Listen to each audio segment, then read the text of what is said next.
عملی نیکی میں اصل شے ہے ہمدردی، ہمدردی میں مال خرچ کرنا، اور اس کے لیے ستون ہے زکوٰۃ۔ کم سے کم یہ 2.5% تو نکالو،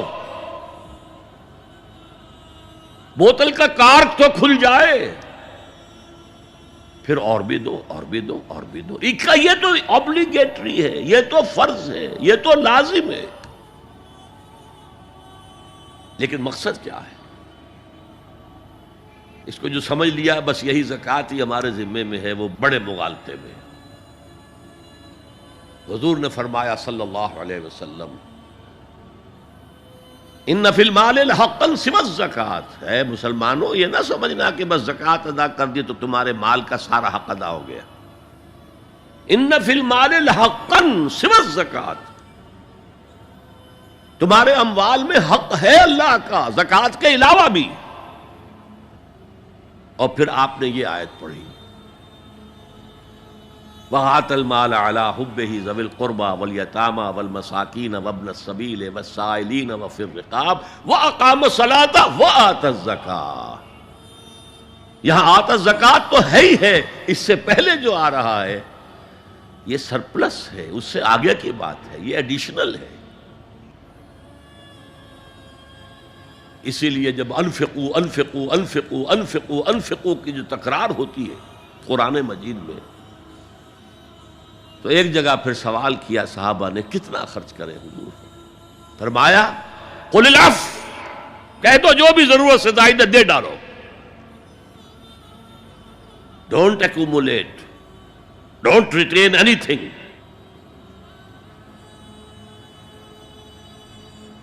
ایک بات آپ سے کہوں، آپ کچھ چونک جائیں گے، حضور نے کبھی زکوٰۃ دی؟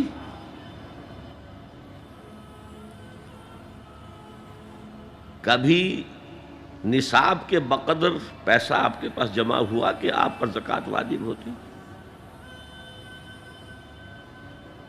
ایسی عجیب بات ہے، ارکان دین میں سے ایک رکن سرے سے غائب، کبھی آپ نے مال رکھا ہی نہیں۔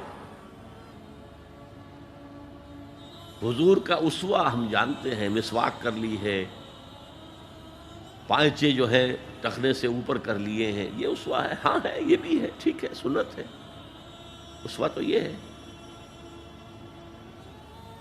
اور صرف آپ کا نہیں، جنہیں ہم کہتے ہیں فقراء صحابہ، ابو ہریرہ، ابو ذر، سلمان فارسی، علی رضی اللہ تعالی عنہم اجمعین، یہ فقراء صحابہ میں سے تھے، کبھی کچھ نہیں رکھا اپنے پاس۔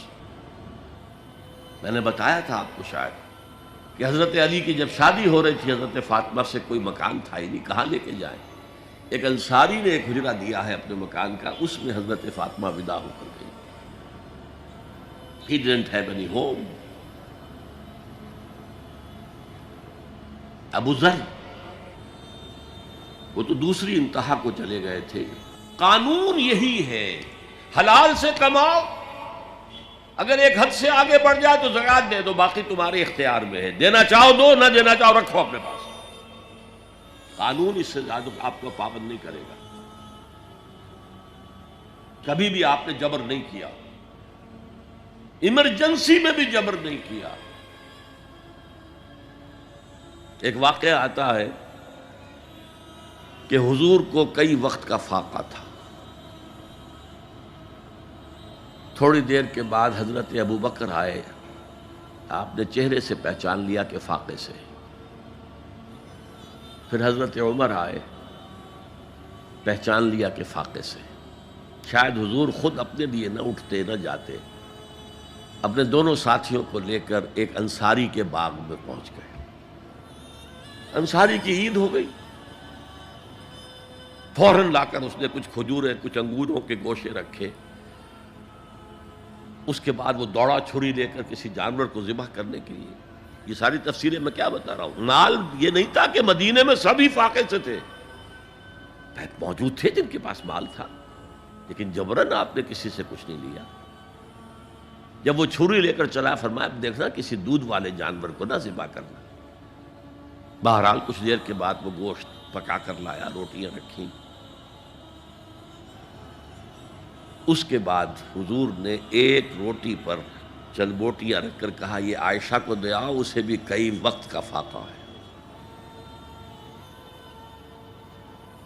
اور پھر حضرت عمر کی طرف رخ کر کے کہا عمر یہ ہیں وہ نعمتیں جس کا حساب دینا پڑے گا اللہ کے ہاں۔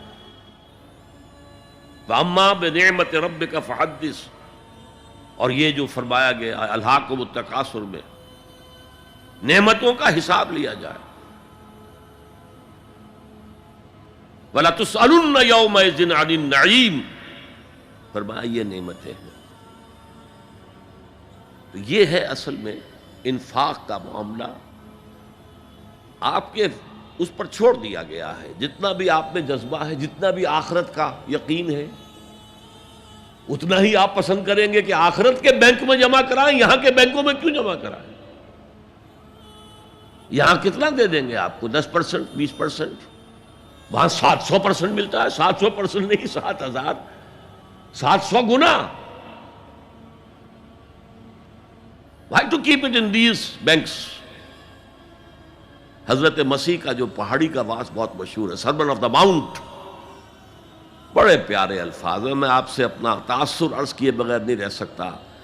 جہاں تک مواعظ کا تعلق ہے، جو حضرت مسیح کے مواعظ آئے ہیں ان سے اونچے واعظ کوئی ممکن نہیں۔ اسی میں یہ جملہ بھی ہے، دیکھو اپنا مال زمین پر جمع نہ کرو، جہاں چوری بھی ہوتی ہے ڈاکہ بھی پڑتا ہے، کیڑا بھی خراب کرتا ہے۔ آسمان پر جمع کرو جہاں نہ چوری کا اندیشہ، نہ ڈاکے کا خوف، نہ کیڑا خراب کر سکے۔ اس لیے کہ میں تم سے سچ کہتا ہوں کہ جہاں تمہارا مال ہوگا وہیں تمہارا دل ہوگا۔ مال یہاں ہوگا تو دل اٹکا ہوا ہوگا، اور فرشتے اس طرح گھسیٹ کر کھینچیں گے آپ کی جان کو جیسے کہ سیخ پر سے کباب کھینچا جاتا ہے۔ اور اگر دل وہاں لگا ہوا ہے جس کے لاکھوں کروڑوں ڈالر سوئس بینکس میں جمع ہیں، اسے کہا جائے نکل جاؤ پاکستان سے، اسے کوئی تکلیف ہوگی؟ نکل جاؤ فلاں ملک سے، ملک بدل کرتے تمہیں کیا تکلیف؟ میرے بینک کے اندر پیسے ہیں۔ البتہ جس کا باہر کچھ نہ ہو اسے اگر یہ دی جائے سزا تو اس کی تو جان پر بن جائے گی۔ تو یہ ہے انفاق کا معاملہ۔ اس میں یہ دو جو ہے، ایک قانونی سطح ہے، قانونی سطح یہ کہ حلال ذریعہ حرام نہ ہو، سود نہ ہو، جوا نہ ہو، فحاشی کو ذریعہ نہ بنایا جائے، منشیات کو ذریعہ نہ بنایا جائے کمائی کا۔ اور جو بھی آپ کے پاس ہے، آپ نصاب کی سطح کے اوپر آ گئے تو 2.5% زکوٰۃ دے دو۔ قانون اس سے آگے آپ سے مطالبہ نہیں کرے گا، اگرچہ فقہاء نے یہ فتویٰ دیا ہے کہ اگر کسی وقت جو فقراء ہیں ان کی ضرورتیں زکوٰۃ سے پوری نہ ہو سکیں تو اس وقت کا امام، اس وقت کا خلیفہ، وہ زبردستی بھی امراء کے مال میں سے مزید لے سکتا ہے زکوٰۃ کے علاوہ۔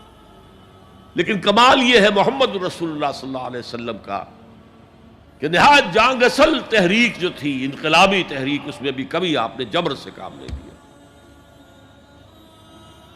یہ آپ کے چوائس پر ہے، البتہ ایک معیار مقرر کر دیا، جیسے حضرت ابو بکر غزوہ تبوک کے موقع پر سب کچھ لے آئے تھے گھر میں جھاڑو پھینک کر۔ عام حالات میں یہ نہیں، ایک شخص آئے صحابی انصاری، میں اپنا سب کچھ اللہ کی راہ میں دینا چاہتا ہوں، فرمایا نہیں، تم چاہتے ہو کہ اپنے ورثاء کو غریب اور فقیر بنا کر جاؤ؟ اس نے کہا اچھا میں آدھا نہیں، آدھا بھی بہت ہے۔ فرمایا تہائی دیتا ہوں، فرمایا ہاں تہائی کافی ہے، وَالثُلُثُ کثیر، اور ثلث بھی بہت ہے۔ اور یہی قانون ہے وراثت کا، آپ ثلث سے زیادہ، 1/3 سے زیادہ کی وصیت نہیں کر سکتے۔ 2/3 مال جو ہے کم سے کم وہ صرف قانون وراثت کے مطابق تقسیم ہو، اور کسی وارث کے لیے وصیت نہیں کر سکتے۔ ایک بیٹے کو اس کا حصہ بھی مل جائے اور پھر مزید جو ہے وصیت نہیں، وارث کے لیے لا وصیت لوارث۔ تو یہ ہے زکوٰۃ، در حقیقت اس جذبہ انفاق کو سپورٹ دینے والی شے. کم سے کم یہ تو دو. بوتل کا کارک کھل جائے گا تو مزید بھی نکل آئے گا اس میں سے. وَآتَ الْمَالَ عَلَىٰ حُبِّهِ ذَوِي الْقُرْبَىٰ وَالْيَتَامَىٰ وَالْمَسَاكِينَ وَابْنَ السَّبِيلِ وَالسَّائِلِينَ وَفِي الرِّقَابِ وَأَقَامَ الصَّلَاةَ وَآتَى الزَّكَاةَ.